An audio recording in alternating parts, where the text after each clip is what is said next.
প্রিয় দর্শক শ্রোতা মণ্ডলী, আসসালামু আলাইকুম।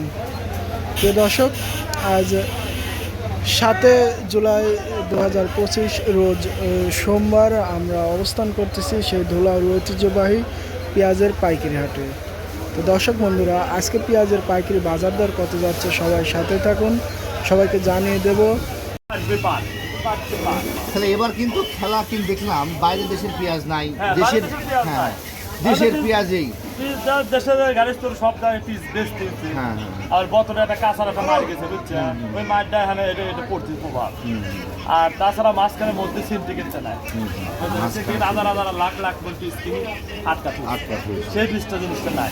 এবার যারা বাধাই করছে তাদের কি বাধাই কি যে লস আছে, বুঝছেন? লস, বাধাই লস আছে না, বাধাই এখনো লস আছে।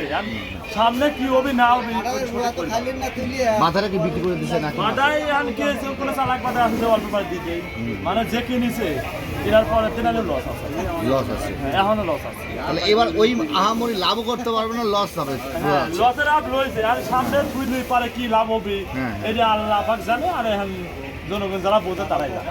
তাহলে এবার বৈদেশিক পেঁয়াজ নাই, আমার দেশের পেঁয়াজই পুরো দেশ চলে গেল। হ্যাঁ, দেশের পেঁয়াজই দেশ চলে গেলে এখনো সময় আছে, 4-5 মাস সময় আছে। এই মাসের ভিতরে দেখা যাচ্ছে কি বৈধে না থাকে, আস্তে আস্তে এই আমদানি একটু কমে যায়, তাহলে আসলে দাম একটু বাড়ার চান্স আছে। তাহলে যদি এই পরিস্থিতি যদি ইউনূস সাহেব যদি বাইরের দেশের পেঁয়াজ রসুন আনতো তাহলে কি অবস্থা হতো? তাহলে কৃষক একবারে মাঠের নিচে চলে যেত, একদম একদম।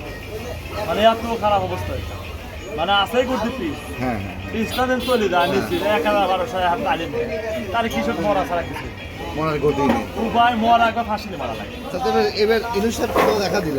হ্যাঁ, এসব মোটামুটি দেখা যায়, দেখো আমি আনিনি, আনিনি, হ্যাঁ দেশের পেঁয়াজ দিয়ে দেশের চলতেছে, আমি আনিনি। হাতে দাম যে না বাড়ে কৃষকের মরা কিছু আসলে বৈধ পিস আসলে নাই, দাম যে না বাড়ে তাহলে ইউনিসের আসলে একটু দোষ নেই, আমাদের দোষ দিতে পারছি না, দোষ দেওয়ার না। যে বৈধ পিস আসতে পারে তাহলে বলে হ্যাঁ বিদেশি পিস আছে, তুমি আমাদের দাম বাড়ে, এখানে একটা চাপ থাকতো, কিন্তু এই চাপটা আসলে নাই। তাহলে পেঁয়াজ এবছরে সর্বোচ্চ দাম কত ছিল? এবছর সর্বোচ্চ বছর পর পরে বাজার কেনা হয়েছিল আপনার 2223। ওই টাইমে কিছু কিছু বাজার যারা কিনছে তারা সমস্যা আছে, লস আছে। আর তার আগে একটা বাজার ছিল 1100-1200 কাঁচা পর পরে আমার পিছনে কিনছে, তারা লস আছে, চালান বাঁচতে নয়, কারণ ওই পিসটা 1600।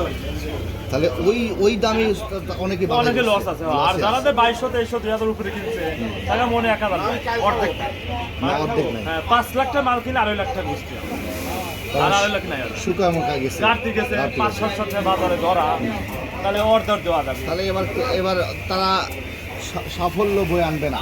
সাফল্য এখনো সময় আছে, তাদের এখনো আছে সময় আছে। পিজের বাজার বেশি বাড়তে বেশি টাইম না, দেখবি তারা দেখার পরে বাইরে তো বাইরে আরো লস মনে হবে। এবার কি পরিস্থিতিও নেই না, পরিস্থিতি খুব একটা ভালো না। আর সব কথা দেখা যায় যেমন হয় অভিজ্ঞতা, কিন্তু এই বছরে লয় হয়ে চলে যাচ্ছে, ছাড়ি দিচ্ছে বিদেশি আছে তো 2 মাস, বিদেশি করে নেয় 2-2.5 মাস 3 মাস টাইম, তাই না? টাইম আছে, তারপর নতুন আগমন দেখা যাবে। লাগালে ধরে গেলে মনে লাগাইছি, লাগালেই কাম হবে। আচ্ছা দাদা ভাই, আমরা আছি কোন হাটে? আচ্ছা, আমরা ধুলাউড়ি হাটে, ধুলাউড়ি হাট, সাথিয়া পাবনা। পাবনা। আচ্ছা, আপনারা এই রসুন পেঁয়াজ যাবে কোথায় যাবে আজকে? আজকে দেবো টাঙ্গাইল। টাঙ্গাইল, এই সব এই রসুনগুলো? হ্যাঁ, সব রসুন পেঁয়াজ টাঙ্গাইল, টোটাল টাঙ্গাইলের জন্য প্রস্তুত হচ্ছে।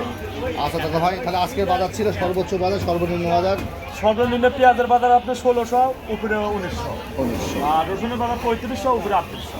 আচ্ছা দাদা ভাই, ধন্যবাদ আপনাকে, আমাদের সঠিক তথ্য মূল্যবান কথা বলেছেন, ধন্যবাদ। দর্শক, আজকের বাজার 7 জুলাই ছিল 1600 থেকে কিছু কিছু বাজার 1900 টাকা। আজকে এই তো আজকে সাথে আমরা ধুলাউড়ি হাট পাবনা থেকে সরাসরি আপনাদের পেঁয়াজের মার্কেট থেকে অলরেডি হাট থেকে আমরা সরাসরি বলছি। বাজারগুলো সুস্থ থাকবে, আবার অন্য কোনো জায়গায়।